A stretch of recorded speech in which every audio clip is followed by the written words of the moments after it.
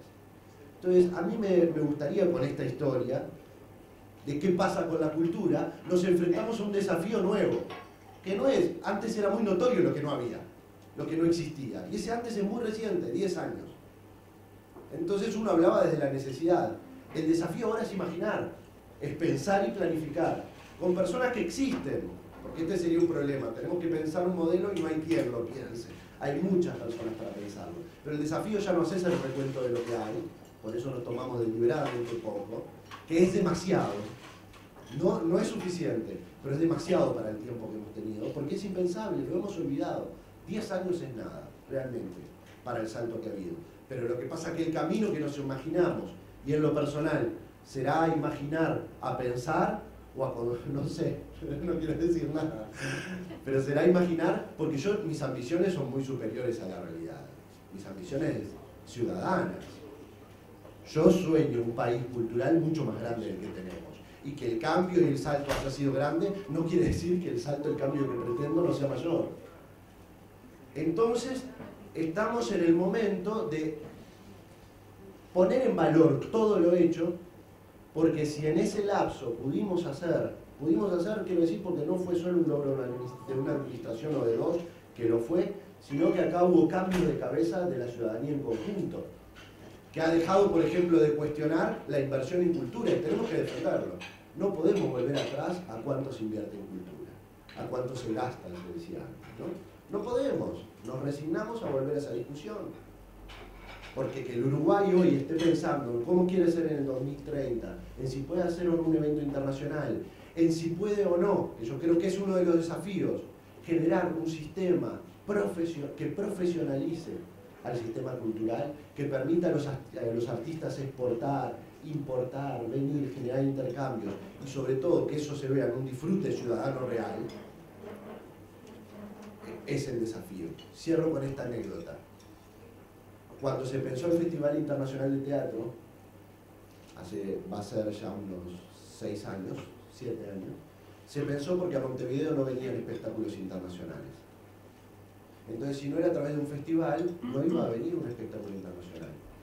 Hoy se está repensando el Festival Internacional porque los espectáculos internacionales vienen todo el tiempo. Vienen al estadio, vienen al Solís, vienen al Sodre, pero vienen a los teatros independientes y a las salas independientes. Entonces, un rol como ese, que es directamente de disfrute ciudadano, de poder tener en la ciudad de uno, a pocas cuadras, ahora recién hablaba con Margarita de un espectáculo enorme que está sucediendo en la Sala Verdi en este momento. Lo damos por hecho, yo no lo doy por hecho, sé que muchos de ustedes no, pero es necesario apoyarse en esa plataforma para imaginar el Uruguay que se vive inmediatamente. No sé, te iba a decir justo el algo y yo iba a pasar el micrófono. Bueno, pero ¿a qué? No dijiste nada. Yo dije imaginar. Ah, bueno. Buenas noches.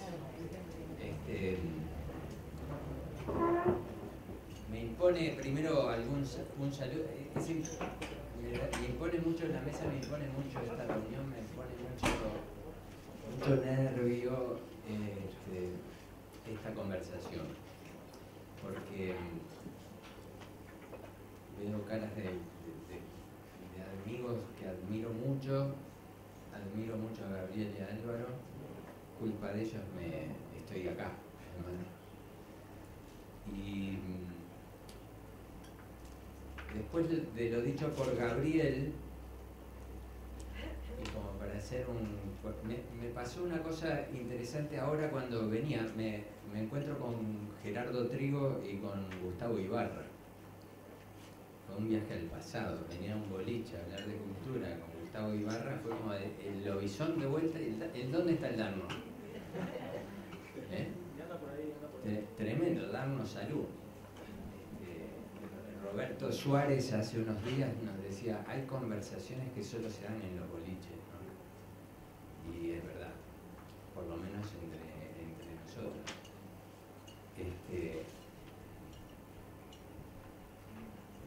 Gabriel decía, se hizo mucho a una velocidad vertiginosa. hablaba de 10 años, podemos hablar de un poco más algunos de los que estamos acá. Hay dos Perkovich, el Sapo, Rebolledo, el Mancho, Elizalde Weiss, Martín en el 96. Estrenábamos el primer fondo que había, el FONA, de una larga discusión por la regulación de cómo se instalaba la TV cable, y ese mismo año inauguramos el Fondo Capital, era el único fondo que había de $200.000 para todo. Y hoy, recién lo decía Gabriel, es imponente el cambio, ¿no? En esos años la preocupación era que se nos perdía el Solís y la obra pública no se terminaba. Fue genial. El Estado, en particular estos 10 años, el Estado hizo mucho más de lo imaginado. A veces no somos como pueblo chico, no somos agradecidos con nosotros mismos, ¿no? No ponemos en valor lo que efectivamente pasa y siempre estamos viendo la mitad del vaso vacío y no la mitad del vaso lleno. Entonces, con la intención de ver la mitad del vaso lleno, es que empezábamos esta conversación de decir cómo encarar qué pasa con la cultura, porque si no, uno no toma conciencia de que el Uruguay cambió. Este Uruguay, creo que en todo, pero en particular en cultura, que es lo que vinimos a hablar, ya no es el mismo que era hace 10, 15 años. El Estado hizo mucho, hizo bien, no quiere decir que no tenga cosas por corregir. Las políticas públicas ahora existen, no existían. Hay cosas por hacer mejor, por corregir, por mejorar y por ser más eficientes, sí, pero también hay que ser conscientes y hay que cambiar la cabeza. Hoy necesitamos dar un salto cualitativo en el tema de cultura, en términos generales, como sociedad. Álvaro hablaba del relato, y eso eso resume una parte del cuento, pero a mí me gusta como plantearlo como desafío, decir, bueno, ¿qué es lo que pasa ahora? Ahora tenemos las condiciones que no teníamos para soñar en grande. Ahora hay que soñar, para mí, más que hay que soñar con ese Uruguay del siglo XXI que estamos en condiciones de fundar, o de refundar, o de volver a soñar. Aquella Suiza de América era un relato cultural, ni más ni menos, del Uruguay de la generación aquella de la mitad del siglo XX. Y fue un relato cultural que nos trajo hasta acá. Ahora recuperamos la infraestructura, recuperamos las condiciones, estamos en situación de empezar a soñar en grande y empezar a soñar el relato cultural del siglo XXI, de ese Uruguay que necesitamos construir. Para eso me parece que es muy importante empezar a romper algunos viejos paradigmas también, ¿no? Hay que cambiar la manera de pensar, no hay que pedirle al Estado que haga todo. Primera cosa, el Estado tiene que empezar a hacer cosas con el sector privado con mucha más decisión, sin prejuicios. A veces, en particular, tenemos como un prejuicio de que el sector privado va a lucrar, va a ganar plata, y sí, tenemos que hacer una ley de inversiones que ganen plata con la cultura. Y que el centro, en vez de poblarse, el centro de todas las ciudades, en vez de poblarse de iglesias, se pueble de salas de espectáculos, aunque no te gusten los espectáculos que ven. Pero es la vía de profesionalización también. ¿Cómo vivir de lo que hacemos? ¿Cómo hacemos con el sector audiovisual? ¿Cómo hacemos con la exportación de cultura? ¿Cómo hacemos para que el Uruguay de verdad dé un salto cualitativo? No se hace desde el Estado haciendo que el Estado haga o que contrate como al fulano para... Hay que crear el hábitat, las condiciones para dar ese salto cualitativo como sociedad, atrayendo inversión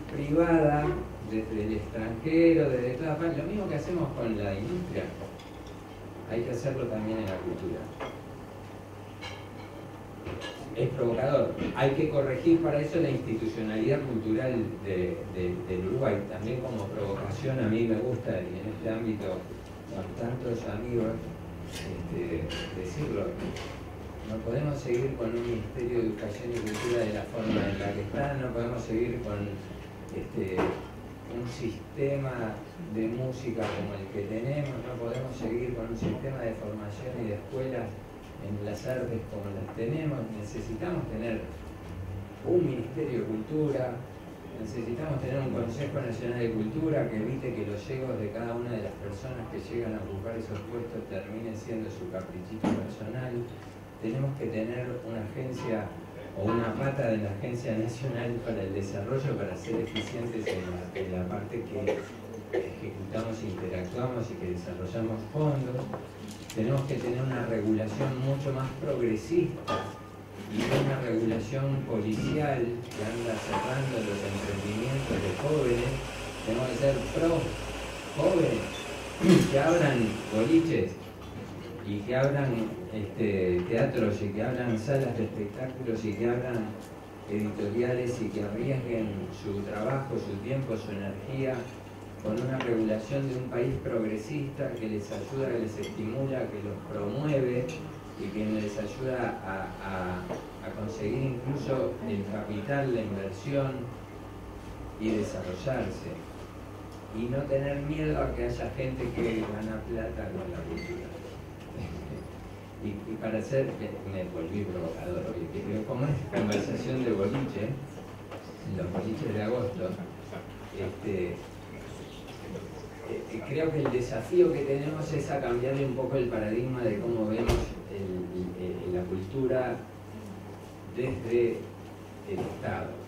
Estamos como con el folletín atrasado, mirando, reclamando al Estado, que el Estado venga y solucione y me traiga y me dé trabajo al artista y dé el coso y compre el Cine Plaza y ponga a 1000 funcionarios públicos ahí a atender el Cine Plaza, y no va por ahí. Ya recuperamos en el interior, nos dijo Gabriel, se recuperaron más de 60 infraestructuras, centros culturales y teatros. La condición básica que no estaba, estos gobiernos, no quiere decir que haya terminado ese proceso, pero ya lo logramos. Entonces, ahora es momento de dar un salto cualitativo. Es momento de empezar a soñar en grande. Es momento de atreverse a soñar en grande con una ciudad capital y con unas ciudades del interior que juegan, que son protagonistas en el continente. Y para hacerlo me parece que tiene que existir algunas condiciones básicas. Una primera es que haya un tercer gobierno del Frente Amplio, perdón que lo digo así sin más pelos en la lengua,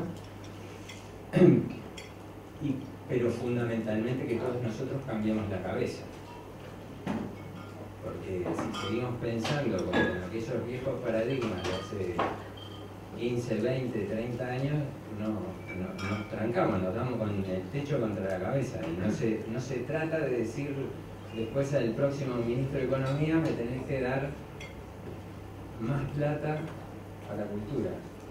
En realidad, al próximo ministro de Economía deberíamos tener un paquete de medidas para hacer, decir, tenemos que regular esta, tenemos que crear esta ley de inversiones, tenemos que crear esta otra movida, tenemos que crear una institucionalidad de la cultura eficiente, eficaz, que sea dinámica y que nos permita dar ese salto, que acompañe la construcción de un relato de la sociedad que se la cree, que se atreve a soñar y que se atreve ahora a construir un país, un Uruguay de todos para el siglo XXI.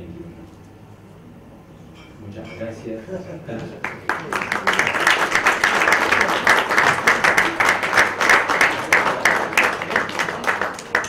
Bueno, ya que ninguno de los dos contestó la pregunta, soñar, dijo, bien, Gerardo dijo soñar, bien. es una propuesta. No, la idea, vamos a ver si para la próxima le traemos un inalámbrico a Gerardo Trigo. Si no, hacemos estirar el cable. ¿Hay uno ahí? Ah, bueno, es buenísimo. Bueno, entonces tiramos el cable, estiramos un poco el cable y se tiran un poco ustedes en caso de... A ver. Viste que tiene que venir la juventud a solucionar los problemas. Bueno. Gracias, Salvador. No, en realidad, te digo una primera cosa. Tengo todavía, en tu faceta de contador y de lo sistemático, tengo de aquella reunión la minuta de 3 puntos. Desde que terminamos la reunión, aquel salió de donde estábamos conversando, se fue para el escritorio, agarró la computadora y escribió la minuta de la reunión, o sea, resumen con 3 puntos. Uno de esos era justamente la creación del clúster audiovisual.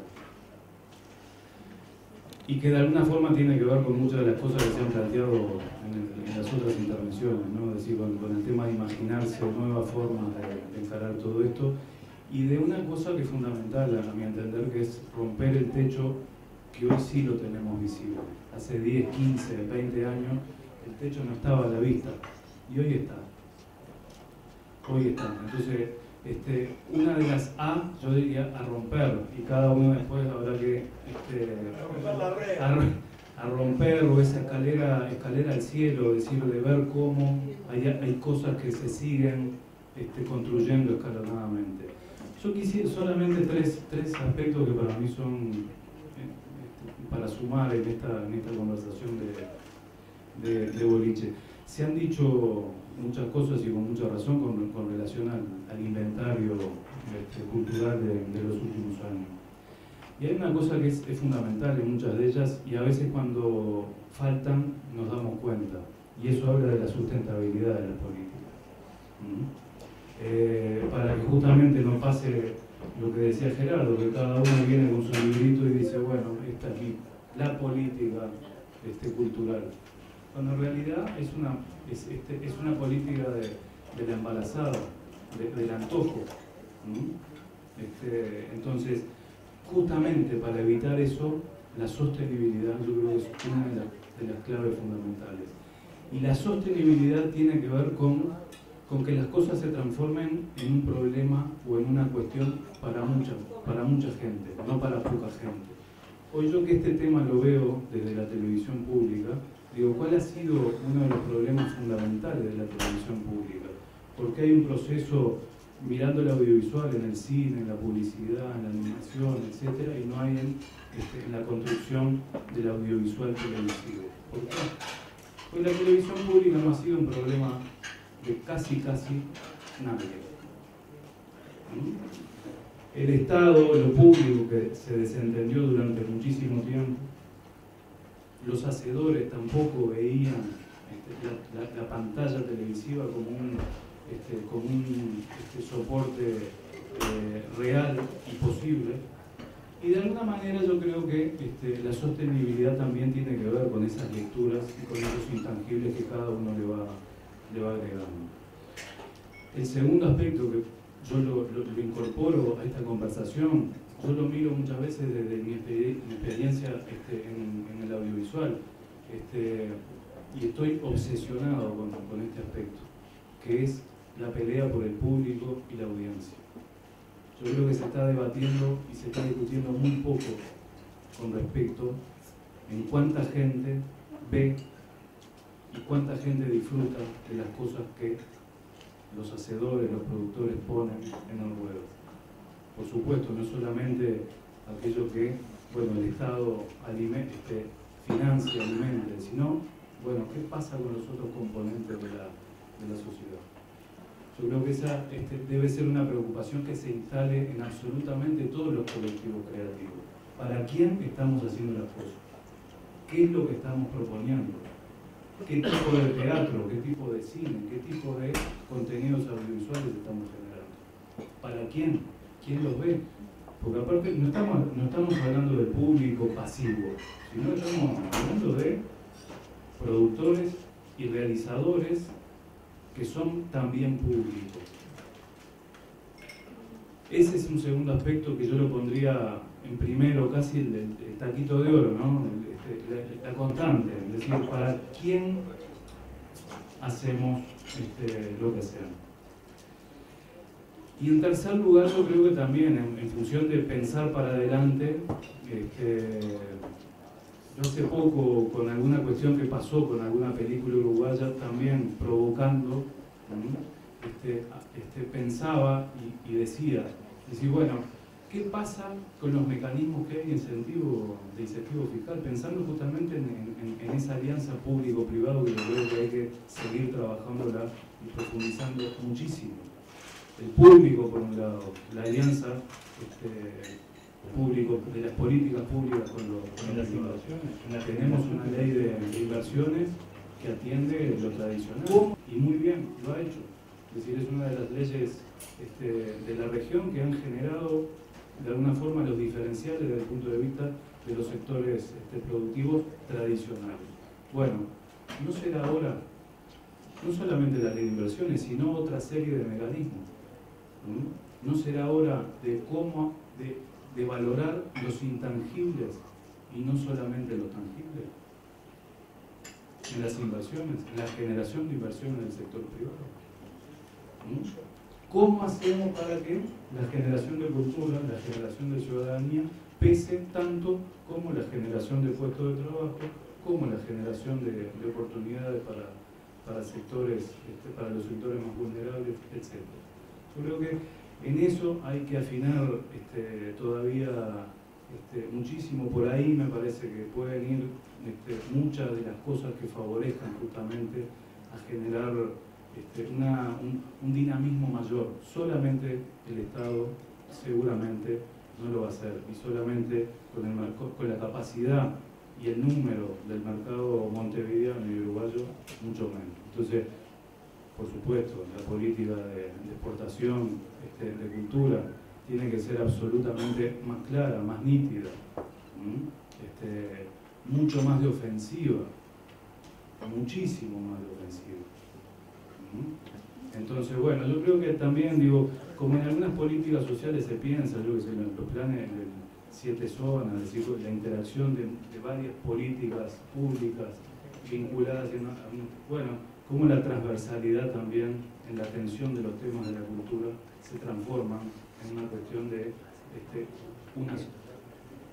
en la octava zona, en cómo atendemos algunos aspectos que hoy sí están atendidos, pero yo creo que con la escasez de recursos, se podrían seguir complementando y amplificando mucho más. Nada más.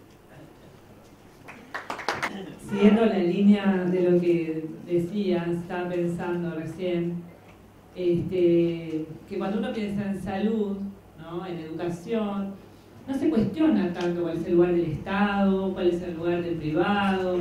Está clarísimo, yo voy a una clínica porque es un lifting, ponele, y estoy dentro de la salud, y es el privado, y el hombre gana un montón de plata, y yo qué sé, o yo tengo un mango de perder, no sé, tratando de traspolar un poco este problema que tenemos como complejo, no sé qué es, en la cultura donde se nos complica entre la función del Estado y del privado, ¿no? O sea, hay espacio para el privado y espacio para el... Pero hay algo que está clarísimo, que es quién dirige la política, ¿no? La política de la cultura, la política de la salud y la política de la educación. Que es el Estado. Claramente nosotros somos un país que tiene esa tradición y creo que hay un consenso en la valoración de eso. Entonces, me parece que por ese lado, cuando uno lo piensa en esa dimensión de la inversión, como decía Calderón, y no del gasto, en el desarrollo humano, ¿no?, en la cultura, en la educación, en la salud, es más claro de entender. Pero ahí también me quedé pensando cuando dijiste cuánto se gasta, ¿no?, la inversión, cuánto se gasta en cultura. Así, ya no es una pregunta válida. Y yo pensé que sí es una pregunta válida. Porque realmente yo creo que hay mucho paño para cortar en cuanto a cómo se piensa y se gasta en cultura desde el Estado, ¿no? Vos lo mencionaste, o no sé, Griego lo mencionó, el problema del Ministerio de Educación y Cultura, que invierte el 75% de sus recursos en justicia, ¿no? Y que tiene ese porcentaje ínfimo que le queda para dedicarse a educación y cultura, y se llama Ministerio de Educación y Cultura, pero en realidad se ocupa y en realidad no existía, porque entonces la intendencia, que tiene rango ministerial, ocupa el 65% de la oferta cultural a nivel nacional, ¿no? Hay problemas de asimetrías, de macrocefalías, ¿no? De distributivas, hay problemas de cómo se gasta esa plata. Estamos hablando de la intendencia, que tiene este rango ministerial, invierte el 85% de sus recursos en retribuciones personales. Y ahí hay problemas de orquesta, que mencionaba también Grieco, ¿no? De cómo se distribuyen esos presupuestos, ¿no? Es un problema realmente profundo, es un problema que tiene, a mí me gusta a veces verlo desde una visión de género y hablar de la feminización de la cultura, ¿no? De las funciones que cumple esta cultura, este espacio de la cultura, este espacio ministerial, ¿no? Este políticas de la cultura, de ocuparse de otros problemas que no son los suyos, ¿no? De estar todo el tiempo viendo otras cosas, y ahí el problema de la falta de inversión en producción, ¿no? Que no tenemos, en realidad estamos todo el tiempo diciendo a los artistas, dennos eso que ustedes, para llevárselo a los que no tienen, a los que no pueden, y ese artista que le sacó a su familia, que sacó, rascó, hizo como pudo, no se pudo terminar profesionalizar, ¿a quién le paga ese para que pueda realmente generar un producto de excelencia? Es complejo. Si ustedes me preguntan cómo vi yo el país cuando llegué en el 2007, un poco la visión de Calderón en ese aspecto, lejísimos, casi reculo, miren. Pero después venía como muy decidida y me quedé, ¿no? Pero sí, al mismo tiempo se hizo una inversión muy grande, eso significativo, pero en algunas áreas. Hablaban del cabildo por allá, pero en realidad el cilindro, ¿no? Fue muy, muy significativo eso, porque vos hablabas de eso y yo pensaba, ¿estarán? Porque si ustedes supieran el estado de conservación que están las cosas en los museos en general, pero en el cabildo en particular, estarían más que preocupados. El espacio los espacios expositivos en este país están en el horno, o sea, no tienen política. Y no tienen políticas porque en realidad no hay políticas culturales realmente consolidadas. Hay la línea del MEC, que está bastante bien a nivel conceptual, la intendencia hace agua desde siempre. ¿Y qué es la política al final? Cuando no hay una política de continuidad, con esfuerzos que se sostienen. Y la política es eso, es cómo se gasta la plata. Y donde está la plata, digamos, cómo se distribuye la plata, está lo que es, ¿no? Entonces, a ese nivel creo que hay mucho paño para cortar y mucho para pensar desde el lugar del Estado, que es el lugar de la regulación, el lugar de la administración, ¿no? De todo ese valor, de todos esos valores que son simbólicos, pero son, digamos, financieros, pero también son simbólicos y que son muy contradictorios, ¿no? Porque parece que estamos divorciados con un montón, la cultura está divorciada con un montón de otras áreas del desarrollo humano. Y ahí está la intendencia que intenta, por ejemplo, hacer cosas, pero después cierra el boliche, sin parar. ¿Entendés? Y nadie se anima a poner un peso en boliche porque vienen y lo clausuran. Entonces, después conocemos casos de gente que ha, ¿no? ¿cuántos? No, digo, yo misma no me animo a hacer cosas porque cuando calculo digo, bueno, te invierto este mango ahí, pero después nunca voy a tener la habilitación final y me termino metiendo la guita en el culo, discúlpame.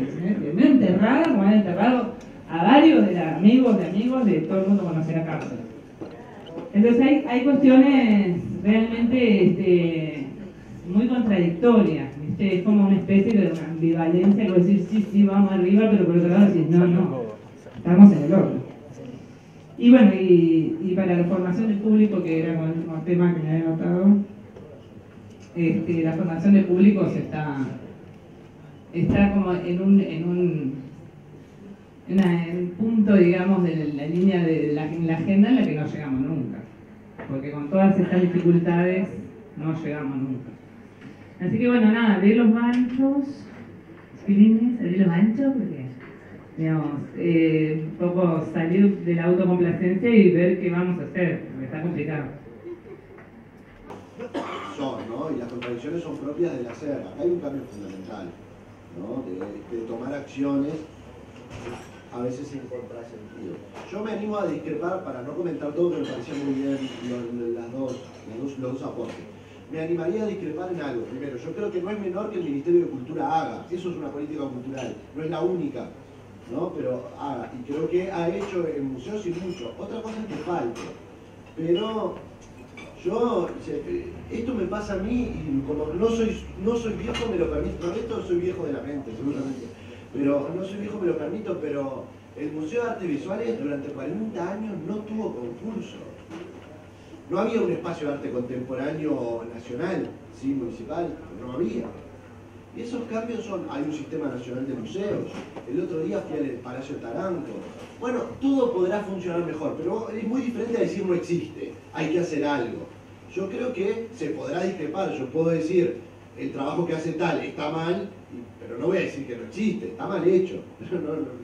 Yo creo que una acción es una política, hasta ser una mala política cultural, pero una mala política cultural también es no hacer política cultural. Entonces yo me animo a discrepar ahí, simplemente yo creo que hay una política cultural, hay una decisión claramente, siempre había sido de un gobierno municipal que tenía nociones de nacional, porque era el único que desarrollaba una política cultural, y el FONA habla de eso, pero otros ejemplos hablan de eso, por eso la comedia municipal es comedia nacional, en varios aspectos, y ahora nos estamos encontrando con la convivencia de ciertas cosas que no son contradicciones, pero ciertas voluntades regionales, municipales, nacionales, incluso ministeriales, ¿no? Porque las contradicciones nos podríamos desarrollar, creo que se puede hacer una charla sobre contradicciones en la propia sociedad, incluso en los ciudadanos que defienden a capa y espada, en un primer término, una política cultural, pero no es las primeras cosas que defienden cuando tienen que priorizar sobre qué van a salir a pelear. Entonces, contradicciones hay. Yo creo que, no quiero corregir eso, Ana, lo que me parecía, y cuando yo hablaba al principio, es el desafío. Yo siento que es imaginar, romper el techo de qué es más allá de lo que estamos yendo. Eso no quiere decir aceptar que todo lo hecho está bien, y sobre todo no quiere decir aceptar las cosas tal cual se han avanzado, ¿no? Porque sin duda que hay contradicciones que hay detectadas, hay otras que no, hay espacios en los que se ha avanzado y hay otros en los que no. Pero yo tengo la sensación, pero esta es una sensación, acá no hay números y nada me sustenta, de que hay incluso un cambio de cultura, sobre que hay ciertas discusiones. Por ejemplo, si alguien me pregunta, ¿el Ministerio de Educación y Cultura puede seguir así como está? Evidentemente no. ¿Hay una manera de salir? Hay muchas. El asunto es ponerse de acuerdo, pero sé que hay mucha gente que está pensando cómo puede solucionarse la jerarquía pública a nivel cultural de este país. Una cosa será ponerse de acuerdo, pero hay gente que lo está pensando. No sé, probablemente tenga desacuerdos con otras que piensa otro, pero es diferente la discusión de decir acá hay una displicencia en cuanto al tema, siempre están comiendo de lo último que cae del tarro. Yo creo que no, que eso se cambió. Entonces quería tal vez solo hacerte esos comentarios y generar un disenso, no nos tenemos que poner de acuerdo en este tema. Yo creo que la cultura de concurso público, de fondos concursables, de que el que organiza los concursos no se presenta, y sobre todo si se presenta porque se realmente no lo gana, como pasaba antes, hace 10 años, son cambios enormes, que implican una política pública fuerte y seria. Que, claro, yo vuelvo a lo que decía al principio, que es, como es de lleno, siempre me acuerdo, y perdón, también hago un poco de agite, solo viendo que no esté la intendenta. Pero porque me acuerdo de... ¿Y si está, no te animás? Bueno, sí, porque Ana la quiere, pero me acuerdo de Tony Puig diciéndole a la intendenta, Tony Puig hablando con la intendenta, esta cosa muy particular, la intendenta también se reunía con Tony Puig, y permitía que Tony Pucci le hiciera algunas observaciones. Más allá de si Tony tenía razón o no, siempre me quedó algo, que era la intendenta muy preocupada al principio de la administración por el transporte. Bueno, el Saco tuvo mucho que ver en esa reunión, ahora que recuerdo. El transporte y la basura. Y Tony decía, a ver, esa es su obligación. Entonces, acá no nos podemos poner a sacar carteles de lo que el Estado o el país tiene que hacer como obligación. Acá tenemos aspiraciones más grandes, que son de soñar algo más allá de lo que estamos capacitados de hacer. Entonces a veces nos quedamos en la discusión de esta administración de lo que estamos obligados a hacer y por qué lo hacemos mal, y es de cierta manera de si barremos mejor o peor la casa. Yo no digo que sea una discusión menor, pero esto no tiene que prohibir la perspectiva de sueño de hacia dónde tenemos que ir. No tiene que anularlo nada más. Y yo, si me centro, quiero decir, yo podría estar horas quejándome del sistema teatral, horas, y público. Pero creo que hay instancias donde nosotros tenemos que plantearnos el desafío simultáneamente, no lo anula, simultáneamente un poco más ambicioso. Y así contesto, me gusta tu intervención porque me hizo pensar en esto. Hoy, con la idea, cuando ustedes hablaron y mencionaron los grandes relatos, y yo siento una ausencia de gran relato, no solo a nivel cultural, sino a nivel político. Una ausencia de gran relato que nos enamore, que nos lleve, que nos haga luchar por algo. Yo siento la ausencia de eso. Me parece que nos está faltando. Y me pregunto si desde la cultura se puede generar, ¿no? No me quiero incluir como una persona de la cultura, porque no siento que lo sea, pero sí como una integrante de la sociedad civil que le interesan estos temas y muchos más temas.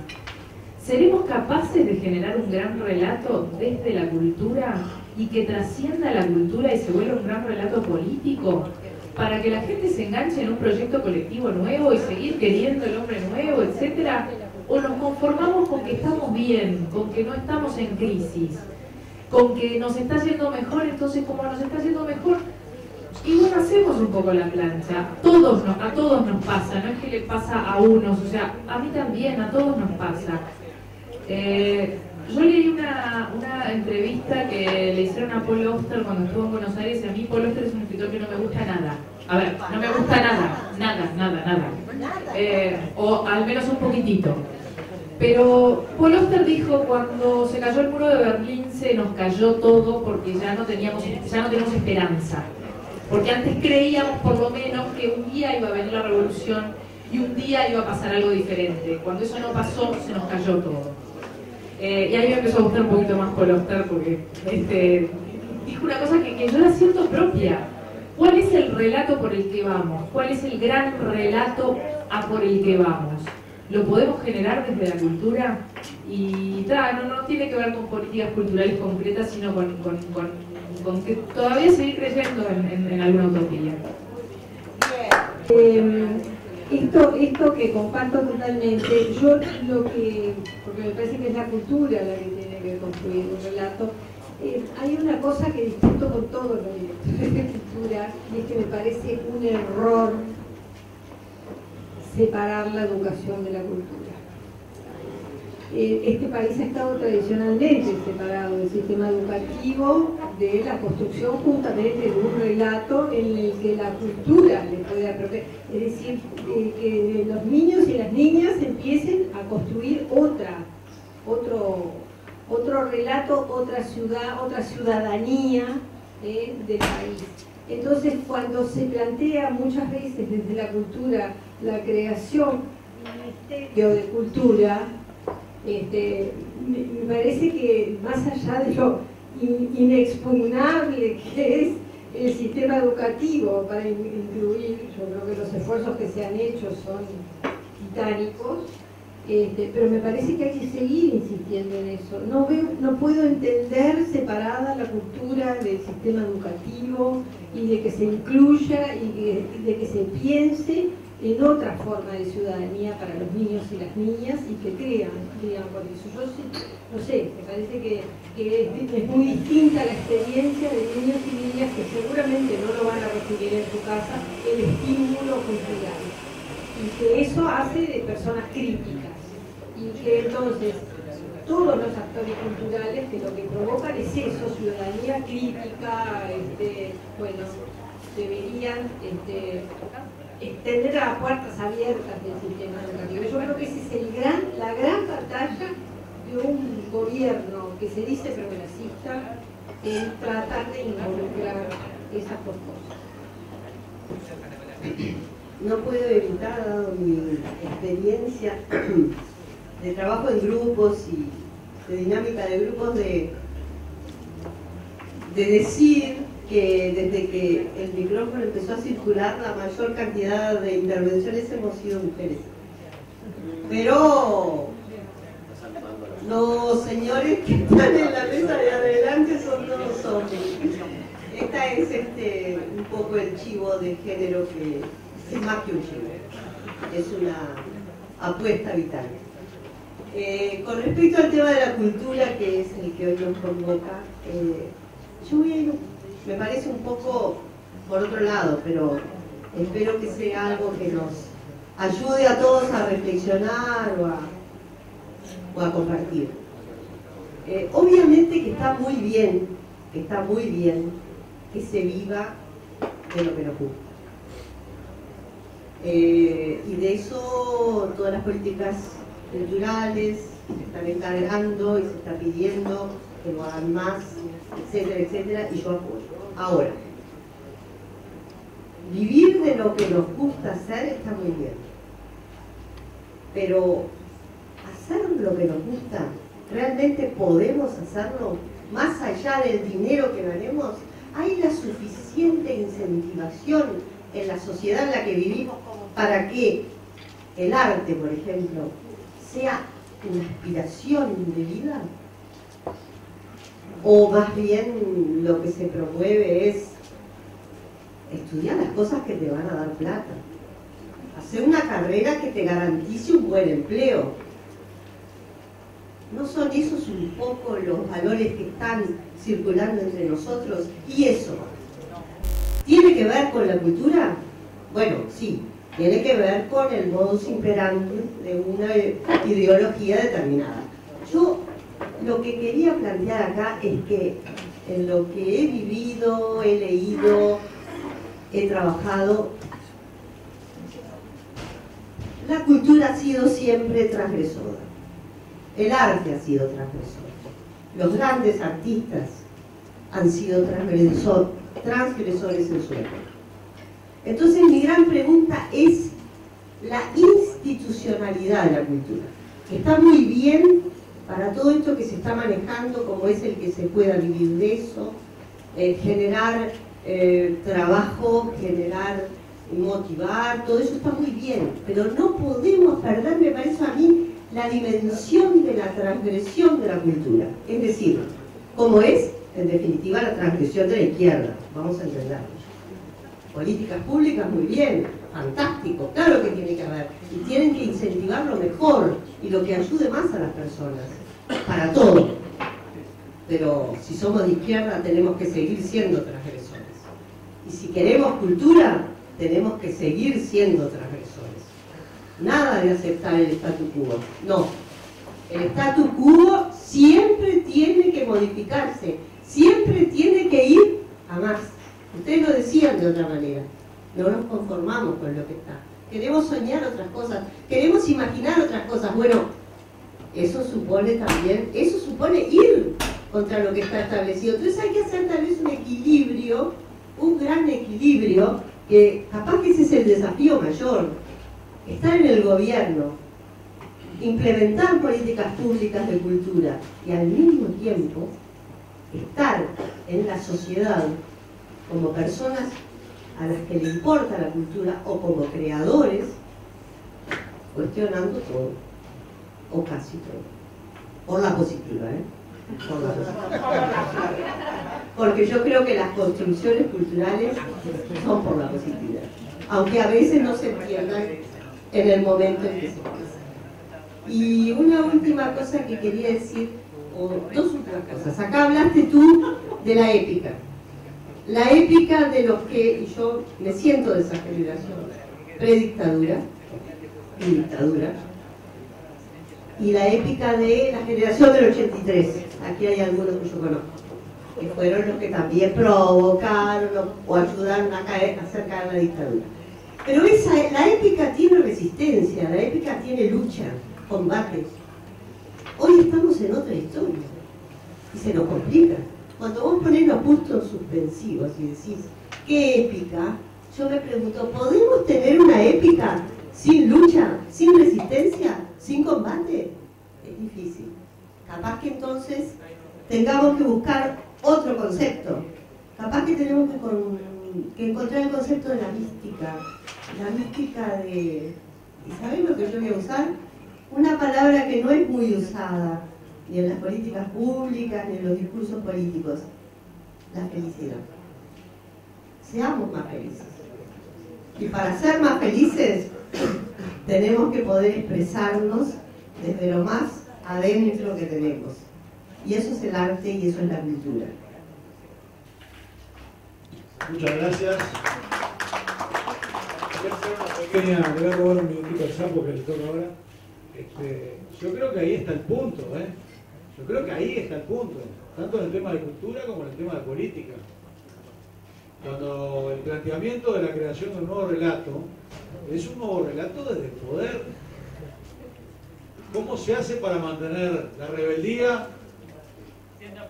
el ataque al statu quo, siendo oficialismo? Pero cambio la pregunta y problematizo más.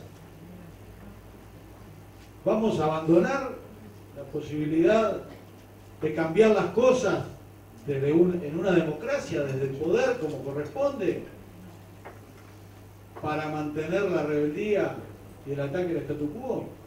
Yo creo que ahí está el nudo del asunto de la creación de un nuevo relato. Sapo.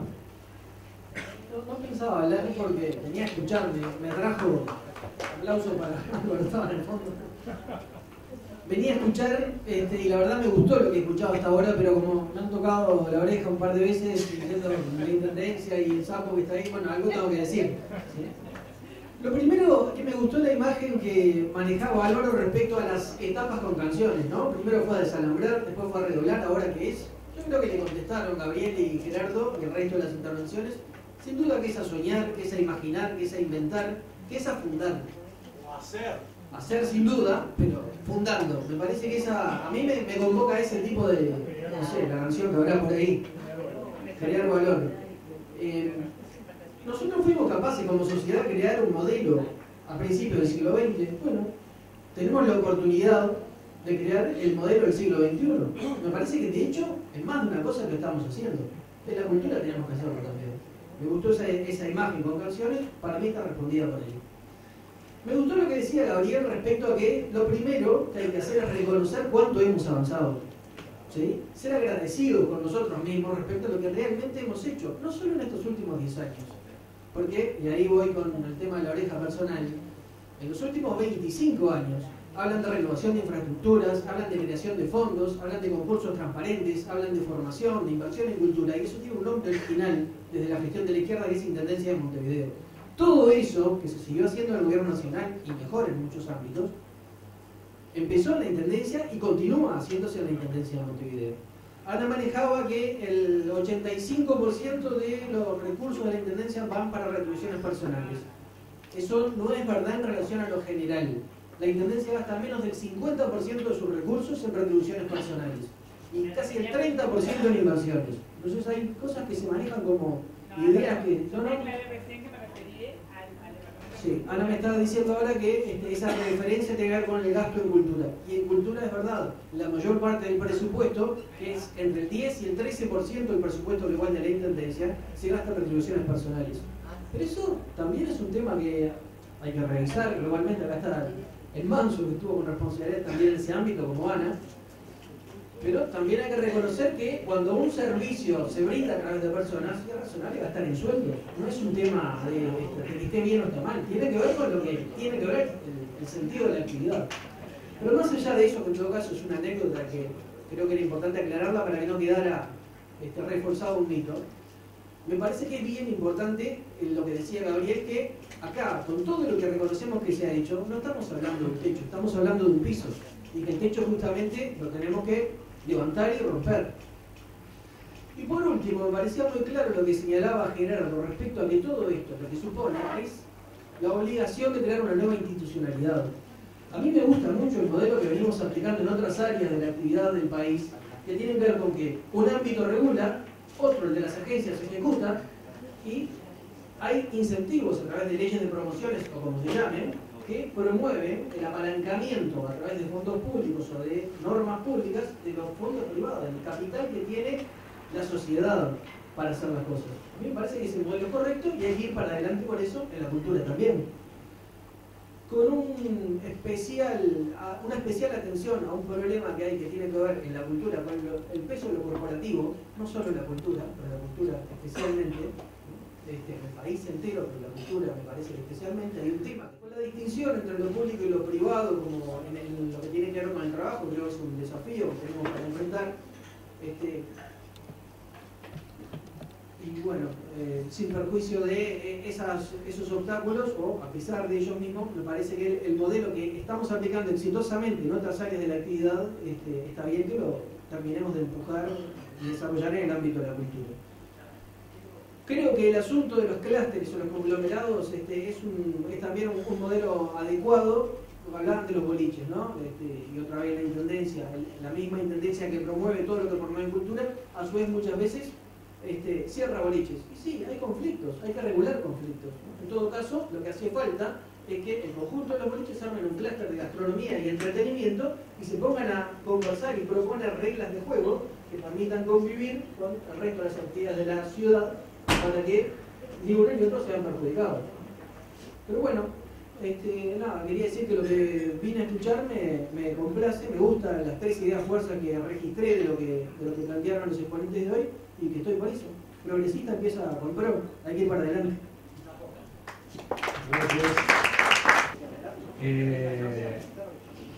Compartiendo lo que decía el Sapo ahora, en gran parte, quería poner un ingrediente que no estuvo presente y que a mí me parece fundamental si queremos pensar en el Uruguay del siglo XXI.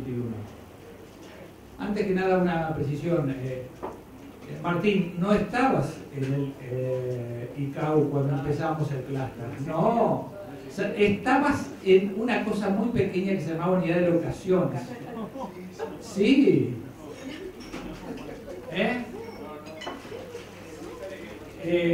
Todavía eso. Es decir, después pasaste eso. Martín. Bueno, es un dato menor, sí. Pero el tema, a lo que me quería referir era justamente a la oportunidad de Uruguay como país de dar un salto al futuro en la inserción en las industrias creativas y culturales, donde tenemos una oportunidad dada, entre otras cosas, por el nivel educativo que tenemos, que a pesar de la crisis que se ha marcado, es relativamente alto para la región, por la sensibilidad que se encuentra en parte de la juventud y por la posibilidad que nos da la enorme inversión que se hizo a través de la fibra óptica y la banda ancha. Esto permite desarrollos de sistemas no centralizados, sino sistemas que trabajen en red y que desde una casa un joven pueda contribuir a desarrollar un producto cultural imprescindible y necesario para el nuevo salto de comunicaciones que se produce con la televisión digital, con internet y con la necesidad imprescindible de contenidos para llenar todos esos espacios. Si no aprovechamos esta oportunidad, esos contenidos van a venir de otro lado y vamos a seguir siendo unos consumidores pasivos de los productos que las multinacionales son muy capaces de producir y de vendernos, y nosotros terminamos comprando solamente eso. Debemos ser capaces y esta es uno de los grandes desafíos de dar el salto a la sociedad del conocimiento, integrar a la mayor parte de los jóvenes a esa sociedad. Nosotros los viejos ya seremos simplemente propiciadores o disfrutaremos esos productos, pero hay todo un amplio campo de desarrollo, y si no pensamos en las industrias creativas y culturales desde la cultura, otros lo hacen y terminamos siendo simplemente consumidores pasivos de productos que no nos representan, que no reflejan nuestra identidad cultural, no reflejan nuestros mejores productos de la cultura. Y por último, para mencionarlo, acá no se mencionó, no se puede solaizar entre la cultura y el patrimonio. En Uruguay el patrimonio, aparte de los del fin de semana, que es un hito enorme en el sentido de masificación, está considerado como una actividad no profesional. La comisión sigue siendo un estilo decimonónico o principio del siglo XX honoraria, cuando en todos los países el patrimonio es algo totalmente profesionalizado a través de algún instituto o alguna otra forma, pero no una comisión honoraria de patrimonio. Y el patrimonio es un valor que sustenta a la sociedad, que da las bases para su desarrollo, que le da valor en lo inmobiliario, da valor en lo cultural y material, y es lo que permite dar continuidad a una sociedad. Y eso no lo estamos abordando. Hubo un intento de ley de patrimonio que quedó archivado. Los motivos, cuando uno pregunta por qué, son difusos. Nadie dice por qué quedó archivado. Era una ley que tenía avances, que tenía necesidad de mejoras. Bueno, pero es necesario, imprescindible. Si no nos planteamos tener una ley de patrimonio actualizada y no manejarnos con leyes que son del 67 o 74, bueno, ha pasado mucho tiempo desde que se aprobaron esas leyes. Necesitamos una ley de patrimonio actual. Bueno, muchas gracias y un gusto estar aquí.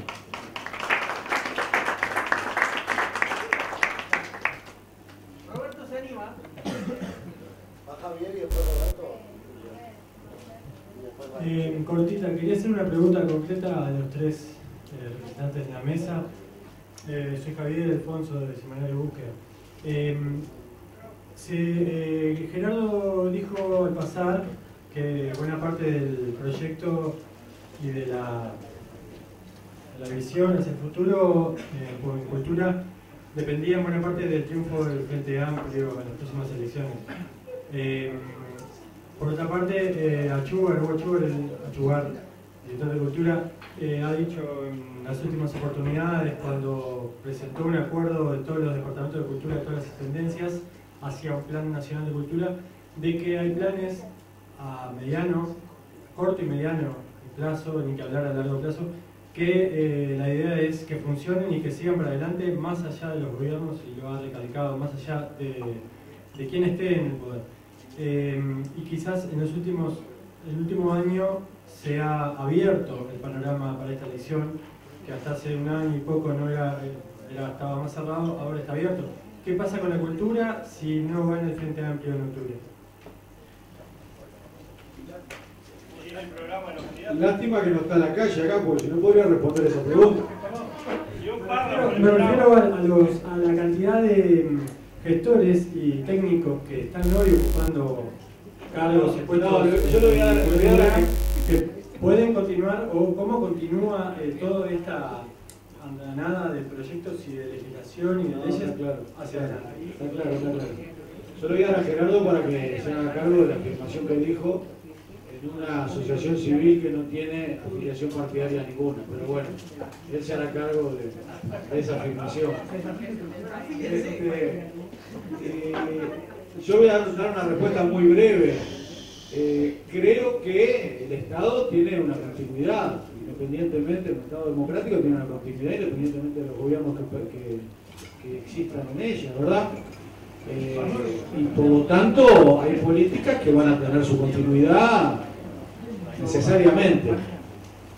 Lo que creo que se refería a Gerardo, que lo va a aclarar, pero por lo menos lo que pienso yo, es que para seguir en la línea de darle la importancia que tiene la cultura, como se le ha dado en estos últimos años, esa línea tiene que ver con lo que ha sido los gobiernos progresistas en el Uruguay.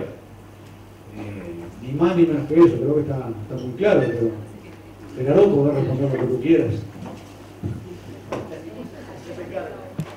Gracias, sí, me hago. En realidad es un razonamiento bastante... No es apocalíptico. Es decir, los cambios incluso los cambios de personas con los mismos partidos en el gobierno generan a veces trastornos y traumas en las políticas bastante importantes. Entonces, sí lo digo desde un punto de vista de decir, bueno, de oportunidad. Recién se dijo muchas veces, ¿no? Lo decía el Sapo, el Mancho, hay una acumulación que ha venido siendo exponencial en los últimos años, que empieza, si vos repasás los hitos de las últimas décadas, en el retorno a la democracia, el hito más importante fue la creación del Departamento de Cultura a nivel de la Intendencia de Montevideo. Año 85. Después en la Intendencia Municipal de Montevideo, cuando asume la izquierda el gobierno, comienza todo este proceso, murga joven, es reciente, ¿no? El fenómeno de descentralización cultural.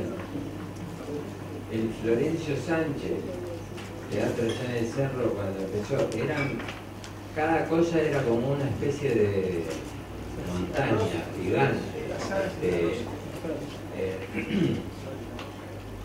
En el 96 fue el FONA, el Fondo Capital, compramos la sala Citarrosa, cerramos el Solís, por esto que se perdía el Solís porque estaba mal. Esa cosa exponencial después se sigue acelerando y viene el manojo de leyes y de infraestructura en el interior. Centros MEC, ahí está Roberto que no habló nada, pero ahí 130, no sé cuántos centros MEC, etcétera, etcétera. Y creo que recién ahora estamos en el piso realmente de dar un salto cualitativo en esta materia. Y me parece que, para hacerme cargo de lo que digo, un tercer gobierno del Frente Amplio es lo que le da continuidad y le da esa posibilidad de dar el salto cualitativo a estas políticas seriamente. Más allá que no es apocalíptico mi comentario, si gana la calle, seguramente no va a cerrar todo, obvio, pero cuestiona esta línea de progresión. Yo me defino progresista y soy un luchador de esto desde que empecé. De hecho, yo sí creo que la energía del trabajo en cultura es ese relato del que hablábamos al principio, y por eso creo firmemente en esta línea de trabajo. A mí me sigue moviendo la misma energía que me movía cuando dejé la Facultad de Ingeniería, que me dio la bienvenida al Sapo en el 83. En el 87 dejé la facultad para dedicarme a ser productor del DAMNO, y lo hice porque creía seriamente que si extendíamos aquella sensibilidad de aquellas canciones, de aquella barra, íbamos a hacer algo mejor, íbamos a hacer las reducciones. Sigo pensando lo mismo y sigo trabajando en la misma dirección, y sinceramente se los he contado a mucha gente mismo. Cada día, cada vez que se levanta la función y conmueve a un espectador, lo que hacemos me parece que valió la pena todo el esfuerzo. Y este esfuerzo viene acumulándose, pero viene en una gráfica exponencial. por eso insisto que creo que estamos al borde de un salto en calidad muy enorme en este sector, que es fundacional, que es ese Uruguay del siglo XXI y que ese relato es posible y que se construye en este disenso y se construye también, como decía Gabriel, en las cosas que no están del todo bien. Hay pila de cosas para corregir y que no se pudieron corregir, que no se hicieron bien. Pero me parece que es importante en ese sentido esta línea de razonamiento. Y por eso me hago cargo de esas palabras, para seguir haciendo esa misma cosa de hacer un mundo mejor con cada canción.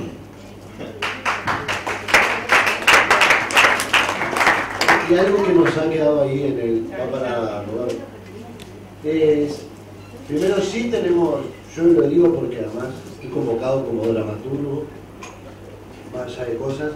Yo trabajé con Luis Mardones, trabajé con Hugo, trabajé en varias compañías con Gerardo. Habían aprendido de gobiernos anteriores. Yo hago una mención especial, que Margarita me lo recordaba, Tommy Lowe era una referencia. De verdad que nada, o muy poco de Tommy Lowe y de su gestión en la Dirección Nacional de Cultura había llegado, porque se había recibido un ministerio con $10.000. Con $10.000 para todo el país. Es verdad también que existe un programa en cultura de los otros partidos y que sería interesante, ya que la pregunta viene de búsqueda de Javier, de búsqueda, que se reflotara ese documento que ahora no aparece por muchos lados, que tiene en cada frase errores de ortografía. Porque yo lo leí y no lo podía creer. Y no lo podía creer solo porque además de decirlo que iban a hacer cosas que ya existían, permanente cosas, pero bueno, si estamos hablando de cultura y estamos pensando qué puede llegar a pasar, yo creo que hay que comparar los programas, ya que existe, porque en algunos otros no existe el programa de cultura. Y lo que sorprende es que teniendo gente valiosa, como el que acabamos de mencionar, no son los que aportan en eso. Y eso habla de algo, ¿no? De que la cultura se hace con un recorte IP, de que las personas que aportan y que saben en esos ámbitos no van a aportar o no estarán trabajando. Al menos es el relato que recibimos, es el que a mí me preocupa, porque yo tampoco sé quién va a ganar. Pero acá tenemos 2 administraciones a nivel nacional, 5 a nivel municipal, con un crecimiento exponencial en el ámbito de la cultura, que es lo que queremos reforzar. Yo creo que es momento de poner en discusión esos documentos, de poner seriamente en discusión esos documentos y que aparezcan las personas que los armaron y que digan por qué están esos errores de ortografía y errores conceptuales, y que digan si lo defienden, y ahí tenemos una idea cierta de lo que va a venir en el ámbito cultural, porque por ahora no hay charlas sobre estos en otros ámbitos tampoco. Desde la NAP, que está organizando una agenda progresista, visualizamos claramente el progreso de estos ámbitos en estas administraciones, pero sin duda no dejamos de reconocer esfuerzos que se hacen en otros lados, por ejemplo las intendencias del interior del país, que hacen esfuerzos, si acaso son difíciles de hacer, son mucho más, y hay personas valiosísimas que han entendido mecanismos, que tienen una política cultural clara. Ahora, ¿que eso está cerca de ser una política de Estado? Sí, eso, aparentemente por el programa no, eso es lo que diría yo en un primer momento, por el programa que ellos mismos, hablando del programa que existe en el ámbito de cultura, porque no, de todos los partidos el nacional es el único que ha sacado un programa que ya no se encuentra también, no se puede descargar de la página. Nada, eso como para responder un poco. Vamos a darle a Roberto.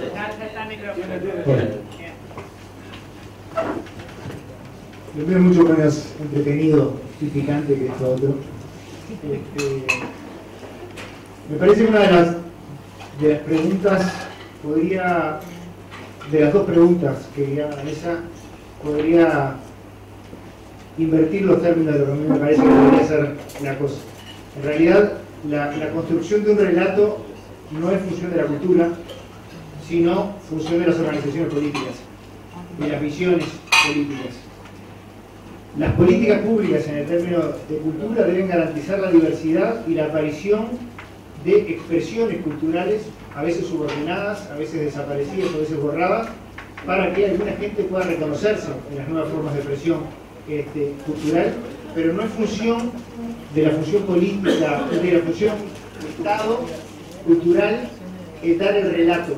El relato lo tienen que construir otros actores con otras funciones políticas en la sociedad, son las organizaciones políticas. Quizás la pobreza del debate político de la izquierda uruguaya, en estos términos más profundos, haga que nosotros queramos pasarle la responsabilidad a otras partes de la sociedad, a los que tienen a su cargo gestión cultural o políticas culturales. Lo segundo, respecto al tema de las épicas, yo creo que llevar Yamal H a un pueblo del interior, para mucha gente, tiene un carácter épico. Reconocer una forma de vivir, de ver el mundo y de legitimarse ante otros, es una épica que quizás en Montevideo ya nos causa shock, en otros lugares del interior sí. Hay pueblos que tienen dueño. Si no se le pide a la familia Snares o la familia Gallinaro o la fundación del estanciero del pueblo, no se pueden hacer cosas, o no se podía hacer cosas. Lograr vencer esos patriarcados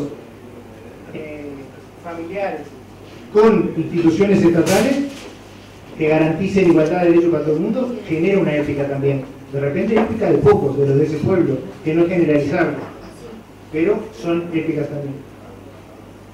Por último, de repente, el primer oriental desertor, y ya no sé qué hacer conmigo, son canciones que no tienen la globalidad de desalambrar o a redoblar, pero que son analíticas de un montón de cosas que la gente de mi edad puede sentirse reconocido. No plantean ningún camino al futuro, simplemente plantean por lo menos un montón de nos.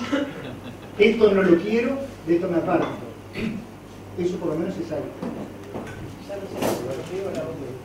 Gracias, Franco. No, la intención de la pregunta para nada era endilgarle a la cultura o al sector cultural tamaña tarea. Indudablemente estamos totalmente de acuerdo.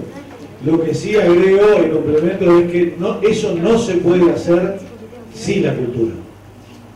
Sin la cultura en el sentido más amplio, ¿verdad? Uno no imagina esto sin que existan canciones, sin que existan espectáculos, y esto también está muy lejos de dirigismo político, como ha existido en algunas experiencias históricas que han sido nefastas para la creatividad. Indudablemente, ¿no? Estamos de acuerdo en eso, y las épicas cotidianas son enormes. Vos nombrás las culturales, pero hay laborales, hay 3,5 millones de épicas. El tema es que no logramos entroncarla en un nuevo periodo de entusiasmo, y me parece que por ahí van los tiros. ¿Quién estaba?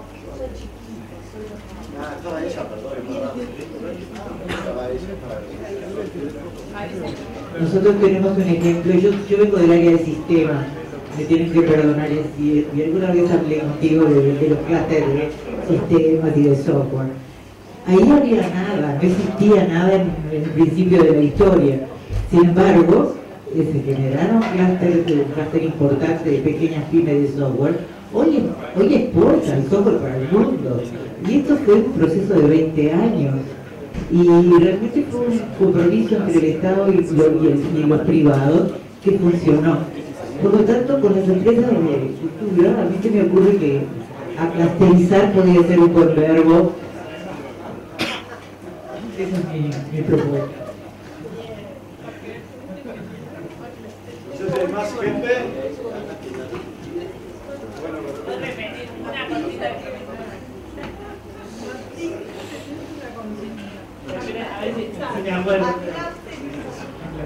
No, bueno, quería simplemente aclarar este tema que yo me refería a cuánto se gasta en cultura, ¿no? A partir de lo que había dicho Calderón, y bueno, que hablé de cuánto se invierte en cultura y después hice una dimensión, digamos, de problemática, pero está, no cuestionada, ¿verdad? En relación a lo de los ministerios de cultura, voy a retomar con eso, me parece importante. El tema del Ministerio de Cultura, un tema que en la campaña, ahora estamos en campaña, no estamos yo me acuerdo de la campaña anterior, todos los candidatos, menos Mujica, plantearon, absorbieron este tema como un tema de agenda política de campaña, ¿no? La creación de un ministerio. ¿Y por qué? Ministerio de Cultura, ¿no? ¿Y por qué? Porque Uruguay fue pionero en América Latina, teniendo su primer Ministerio de Cultura extendido de la educación. Y fue un retroceso para nosotros en época de la dictadura haber perdido ese estatus. Con posterioridad al retorno de la democracia se comienza un proceso donde toda Latinoamérica, menos Uruguay y Bolivia, instituyen sus ministerios de cultura. ¿Tá? Esto está dentro de una lógica digamos, de innovación y de recuperación, digamos, de la cultura como un elemento fundamental en la estrategia, digamos, de política de gobierno. ¿Tá? Uruguay se perdió ese capítulo, nunca integró en el pensamiento político a ese nivel, y hoy por hoy todavía tiene una deuda ahí. No se ha tomado ese tema como tema estratégico de agenda política. Y ese tema fue el tema que planteó en las elecciones pasadas todos los ministerios, menos, todos los candidatos menos Mujica. O sea, en ese momento me acuerdo, yo fui a varias, estábamos contentos, pero decíamos, bueno, por fin llegaron los figurines atrasados. Al final no llegaron todavía. Entonces, insisto en eso porque es un tema a reflexionar y a tener en cuenta. Y en relación al otro tema, el de la épica o a los mitos, digamos, los relatos de construcción identitaria, el tema de cómo se construyen desde la resistencia, ¿no? Porque vos hablaste de Sanabria, ¿no? El concepto de la resistencia, ¿no? Que fue un poco lo que tú mencionaste, ¿no? Cómo de alguna manera hacer oposición refuerza naturalmente esas actores. ¿Qué pasa cuando nos transformamos de oposición a oficialismo? ¿Cómo se construye el relato desde el oficialismo? O sea, el no tener complejo de ser el poder, de asumir el poder, lo digo así con el lapicito, ¿no? De asumir el poder, ¿no? Y el complejo, yo creo que tenemos un poco de complejo de progres. Como complejo, ¿viste? ¿Se acuerdan de decir, bueno, ser progre era estar afuera tirando piedra? Entonces, ¿qué pasa ahora que estoy adentro y la piedra la recibo yo? ¿Cómo construyo un relato desde ahí?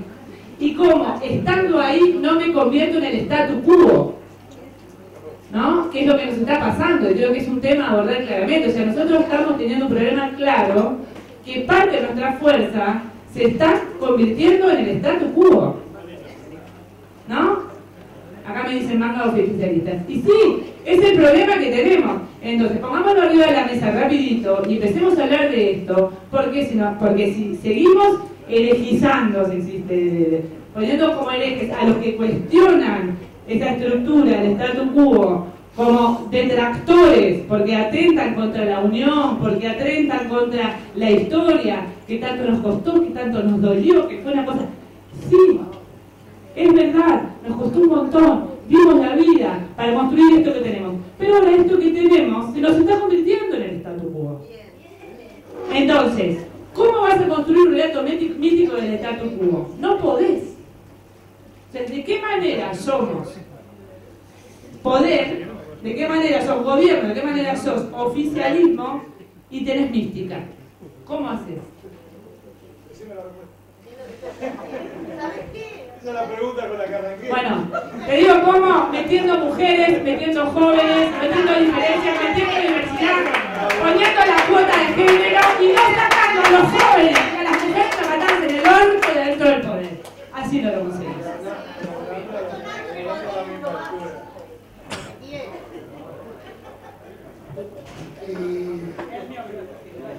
Solo una pregunta a partir de lo que decía Martín Papich y después una reflexión. En realidad, esto último que tú estabas diciendo me dejó una reflexión previa que es, ¿qué significa el poder? ¿Qué es el poder en cualquier sociedad? Yo pensaba en la noticia que circulaba hoy sobre la presunta, no sé, llamada telefónica del candidato del Partido Nacional en la calle a los canales de televisión, pidiendo que no, yo no sé si es verdad, pidiendo que editaran determinada información. No sé si es cierta, pero si es cierta, lo que habla es, digamos, de la geografía real del poder, que no hay que confundir con la geografía del Estado. Son dos cosas muy distintas. Aún en una sociedad como la uruguaya, en la que el Estado tiene una relevancia importante en la organización de la sociedad. Esa es una primera reflexión que... la segunda es que me parece, este tema de relatos, solo quería pensar en términos históricos. En términos históricos, un país que ha hecho o que avanza hacia la inclusión digital universal, que avanza hacia la fibra óptica universal, que es una locura, que hizo el plan Ceibal, que avanza hacia el 90% de la energía eléctrica renovable, de fuente renovable, un país que tiene los niveles de público que tiene el Ballet Nacional del Sodre, cuando hace 10 años no existía el edificio del Sodre, un país que está adentro de estos procesos, es un país que está que aprobó el matrimonio igualitario, que aprobó la despenalización del aborto, que aprueba una legislación revolucionaria a nivel mundial sobre la marihuana y sobre la regulación de la marihuana. Es un país que está en un proceso que no logra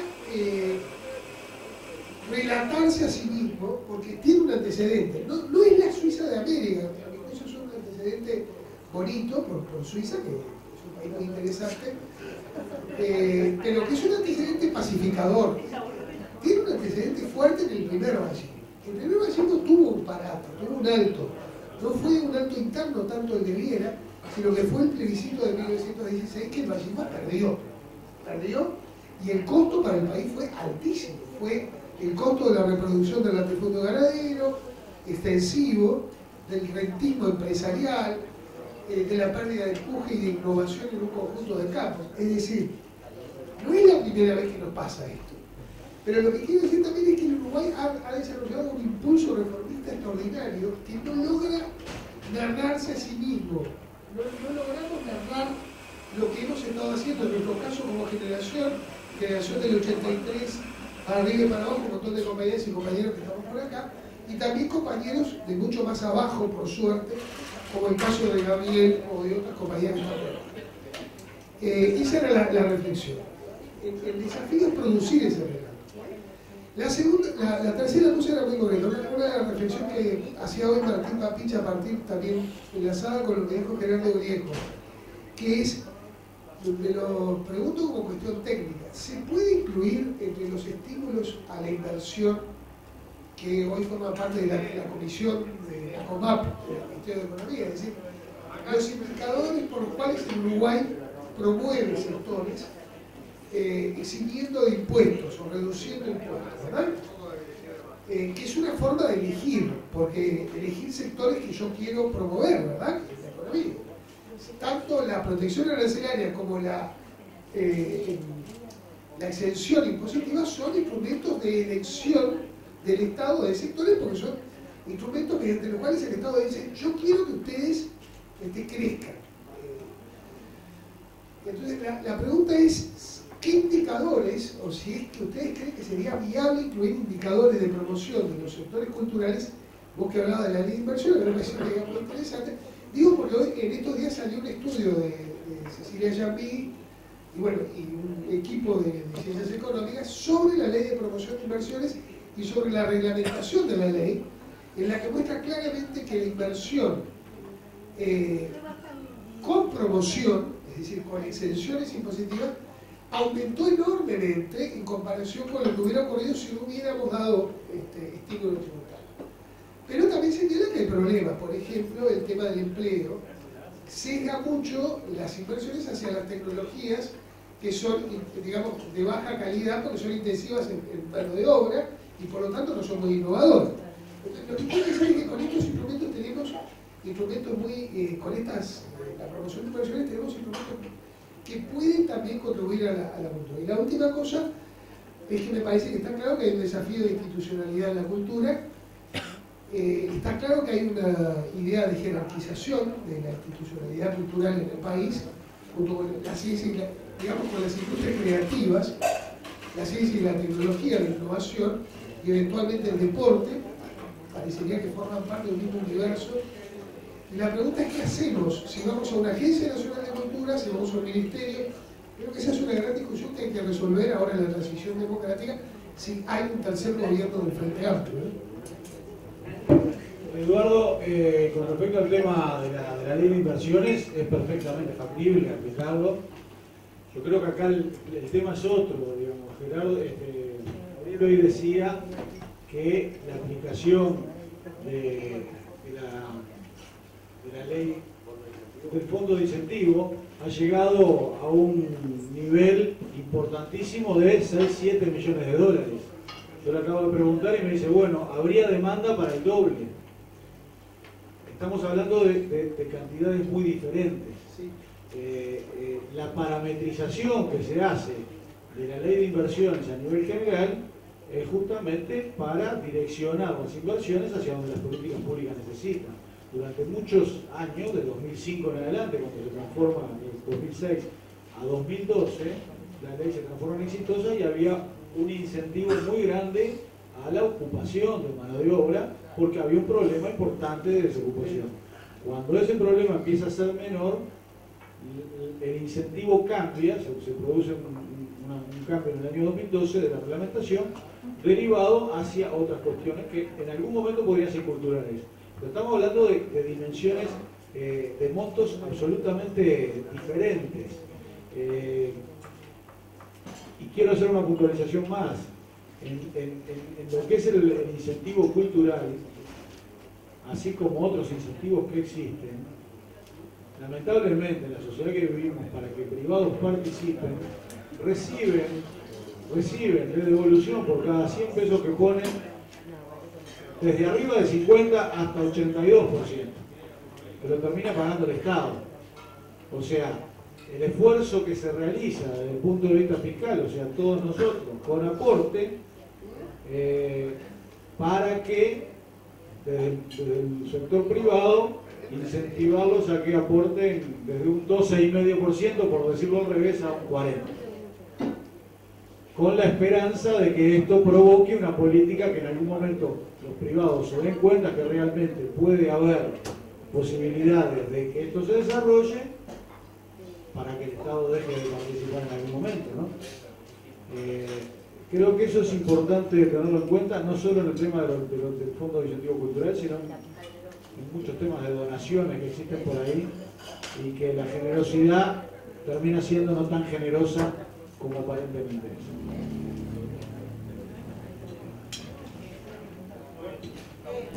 Damos un par de intervenciones más y después nos comunican los muchachos del video que se les está terminando la cinta del VHS. Queda poca batería. Y seguimos hasta que Gerardo diga, pero ya con otro formato más clusterizado. Bueno, acá hay varios pedidos, no sé cómo viene el primero. Bueno, vamos por acá, allí y allá, si no, el tema de género se nos complica. No, el tema de género ya está complicado. Más un cuestionamiento es una pregunta sobre la ley de promoción de inversiones y hacia dónde queremos llevar la cultura. Hoy en día las maquinitas en los casinos son inversiones promovidas. Y yo me pregunto, ¿es eso lo que queremos? ¿Realmente tenemos que utilizar las maquinitas de los casinos como inversiones promovidas? Ya que vamos a perdonar impuestos, ¿no será mejor perdonarlo con una cadena de producción que tenga que ver con, por ejemplo, la cultura, que emplea un montón de gente y además genera pensamiento? Y también, si no, habrá que en algún momento revisar esto, ¿no? ¿Hasta dónde se promueve? Recién Álvaro lo decía, dirigir qué es lo que se promueve. Genera determinadas políticas públicas. Yo, cuando lo escuchaba a él, tenía como una, no sé, me daba como una cuestión esperanzadora. Bueno, qué suerte que desde los sectores no populares como los que en el que yo estoy, sino en los sectores políticos se está preguntando esto, y es un tema, preguntarse si esto sirve o no, o hacia dónde hay que dirigir la promoción de inversiones, por ejemplo, ¿no? Nada, eso nomás. Me reconforta mucho que se piense hacia dónde hay que llevar este tema y no que sea una cuestión que está ya saldada y que es de la única manera que el país va a crecer. Ya que falta el micrófono, una cosita, que me quedé con el Darno, ¿no? Porque vos decías, Gerardo, que de alguna forma el Darno, y la canción del Darno obviamente representaba un nombre nuevo y un mundo nuevo y una esperanza, una utopía.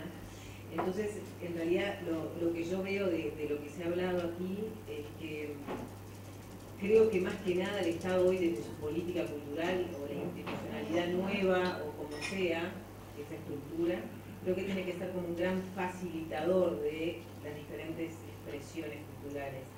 Y esto además, lo digo claramente, pensando en el Darno hasta la fecha, lo que ha pasado, ¿no? En aquella época, y apoyo también a Scheider hablando obviamente de lo que hizo la Intendencia, empecé a trabajar en esa época, en el 90, claramente me tocó, no había espacio en los informativos para la cultura además, por ejemplo, ¿no? El Darno, la primera entrevista de televisión, la hicimos en Telenoche, y en realidad era una lucha grande, que haya un espectáculo, había cine, ¿no? Pero no había cine, solo cine, estrenos. Pero no había museos, el Museo Blanes, me acuerdo, Pelufo hizo un trabajo y con Pilar y cubríamos muchísimo, pero era una lucha grande. Entonces, a partir de ese momento hasta ahora, lo que ha pasado ha sido gigante, ha sido realmente exitoso, positivo, pero se ha diversificado tanto que me parece que es muy difícil pensar en un solo relato, en una sola política. No, me parece que hay que ser como un gran facilitador de todo. Y viendo que mis hijos ya tienen 20 y 22 años, pienso que si ellos estuvieran aquí, ellos están en espacios under hoy, ¿no? Entonces, también, digamos, ahí está la rebeldía que hay que facilitar desde el Estado, ¿no? Que los jóvenes y que los que ven la cultura desde otro lugar tengan acceso y posibilidades para que se desarrollen. Y pienso en ellos que van a espacios under, sótanos, donde se cierran las puertas y no entra la Intendencia. No te voy a pasar el dato. No te lo voy a pasar. Pero también pienso en que recibí un mail hoy. Ahí está. Hay que dejarlo correr. Hay que por eso. No les digas nada. No voy a decir nada. No, pero paralelamente hoy recibí un mail del colegio donde van mis hijos, que es el Kennedy en Malvin, que está haciendo una movida del barrio para rescatar la sala experimental de la escuela experimental. Es una sala que se construyó con los vecinos, con la comisión de la escuela pública, que trabaja muy bien, pero que le falta un aire acondicionado. Sin aire acondicionado, los músicos y artistas ya dijeron que no iban. Entonces también creo que está buenísimo rescatar cómo, desde la comunidad del barrio, esa sala puede ser viable. Ahí está también la pata de la Intendencia, pero también creo que está buenísimo que sea una acción comunitaria. Bueno, hubo presupuesto participativo, está bien, lo menciona Leonora del Barrio y sabe que fue así. También se menciona en esta carta que hubo presupuesto participativo, pero que faltan cosas. Entonces ahora, bueno, hay rifas, todo para el aire acondicionado.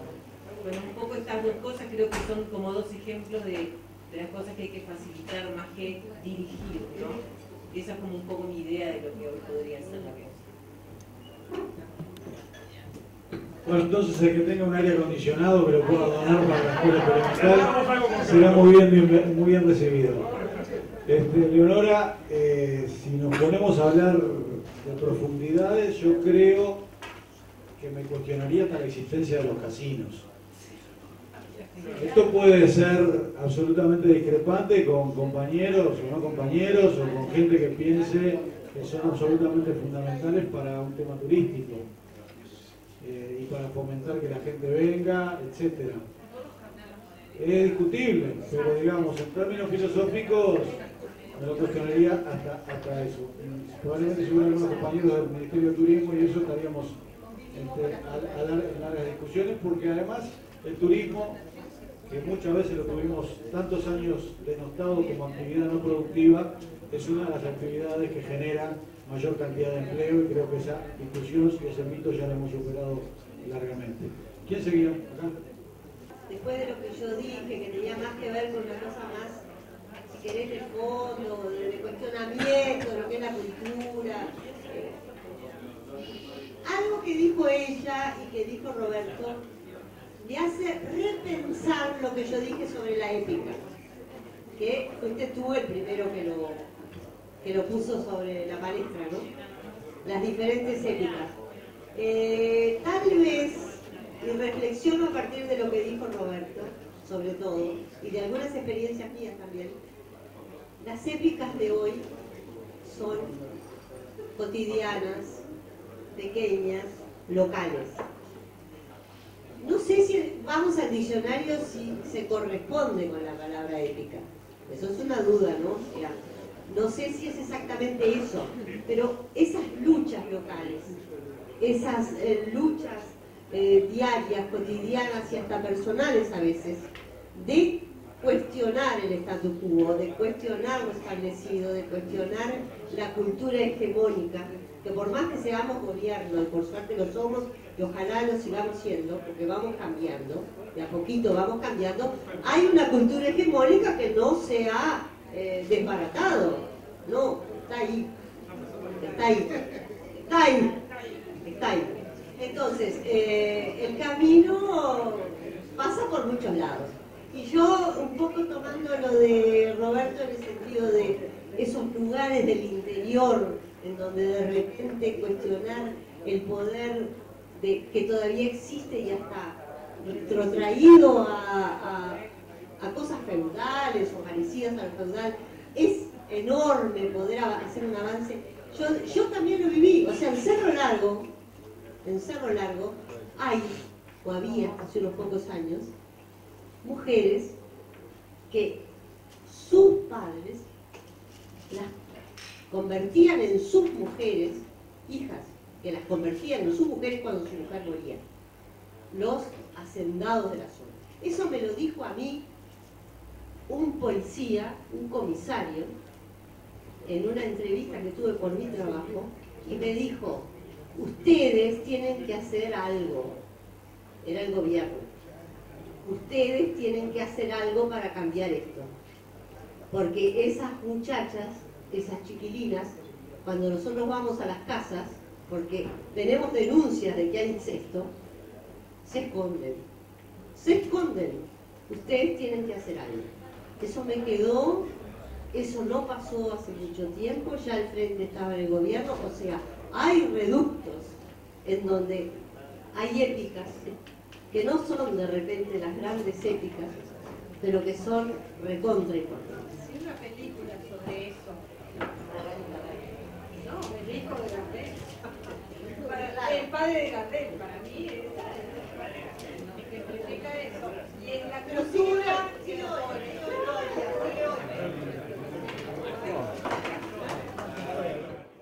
Me hiciste acordar de algo. Y yo creo que acá, y voy a quebrar una lanza, como se dice habitualmente, y voy a dar para arriba. Yo creo que hay cosas que están pasando estos días, y en este proceso electoral, que yo las catalogo como batallas culturales ganadas por la izquierda y por el progresismo en este país. Hoy vimos un video de un partido opositor, que es un video oficialista. Y nosotros estamos viendo una serie de reivindicaciones de cosas que aparecen en ese video, que son cosas realizadas por los gobiernos progresistas en este país. Hoy repasamos los programas de los partidos tradicionales y encontramos que los consejos de salario están reivindicados, siendo que acá, en las décadas anteriores, los 90, etc., no existían los consejos de salario. Eso es una batalla cultural ganada. Hoy nadie cuestiona el sistema de salud, nadie está hablando de ir para atrás con el sistema de salud. Eso es una batalla cultural ganada, que hay que cuidarlas, hay que cuidarlas. Pero me parece que en ese sentido, la épica, las cotidianas y las trascendentales, también tienen sustento. Me parece que hay un tema de clic en el corazón y en la cabeza de todos nosotros que no hemos hecho todavía. Me parece que va por ahí. Martín. No, solo un apunte para no dejar colgado el tema este de la promoción de inversiones, que se ha venido hablando en esta última parte, ¿no? Hay, ya Álvaro lo decía allí, es perfectamente ponderable la dimensión cultural en elementos bien concretos que sean después potestad de la Comisión de Inversiones, su evaluación y análisis. Pero hay otro tipo de mecanismo que también tiene que ver con la promoción de inversiones. Por ejemplo, hoy en día el tema de la digitalización de las salas de exhibición de cine tiene directamente que ver con eso. Hay una ecuación que es muy esquemáticamente, ¿no? Pero una sala de cine o un complejo de cines hoy se quiere digitalizar, se quiere transformar, bueno, accede a la ley de inversiones. Por la ley de inversiones resuelve un 25% de la inversión total. Un 25% viene de quien suministra los equipos, que por otra parte genera condicionamientos en la distribución. Por lo tanto, no solamente incide directamente en el circuito de exhibición, sino también, y lo más importante, para sostener justamente el negocio global, es incidir en la distribución. Ahora, está claro, hay que decirlo también, hay un 50% de inversión de los privados. Y algo tiene que poner, ¿no? Pero, digo, sin embargo, como decía Álvaro, se pueden ponderar, pero indirectamente también. Uno se pregunta, bueno, cuando las películas uruguayas tienen dificultad de acceder a horarios centrales o una serie de condiciones que equilibren de alguna forma la competencia con otro tipo de cine, es decir, no puede ser parte de esas acciones indirectas, ¿no?, de promover una actividad general de tipo de condicionamiento. Esa puede ser una, puede ser generar actividades de extensión, de formación de público, en horarios donde las salas de cine están ociosas. Gran parte de las horas del mes las salas están ociosas. Como eso, no puede hablarse de otro tipo de inversiones. Esto vinculado a las salas, pero es decir, puede ser en el ámbito municipal lo mismo. En algún momento, después se levantó, hubo exoneraciones a las salas del centro. ¿A cambio de qué? De programas sociales que llevaran a los niños a las salas en horario justamente. Es decir, hay una serie de cuestiones que se pueden basar en elementos que ya han sido exitosos en otras áreas productivas tradicionales. Tenemos una intervención más acá. Mi nombre es Daniel Cordón, 27 años, soy un pichón dentro de la cultura. Estoy dentro del grupo, o me siento joven, dentro de lo que hablaba recién. Así que bueno, también voy a hacer un poco, tomo la palabra para decir que estamos presentes. Y nada, en realidad no quiero hacer corte, quiero decir, me voy a enfocar a lo que hablaba recién el colega, de patrimonio, y va a enfocar un poco a lo que comentaban acá de la participación. Tengo la suerte de estar integrando un grupo que se llama Sumar, que este año trata del patrimonio. Son conferencias ciudadanas, para el que no lo conoce, conferencias ciudadanas que las organiza el MEC, donde hay un panel de referentes y un panel de ciudadanos y hay público en general. Además de invitar a todos a que participen en el evento del 2 y 3 de septiembre, que se puede aportar un montón, tanto el panel de ciudadanos como el panel de público general puede participar y puede hacer preguntas.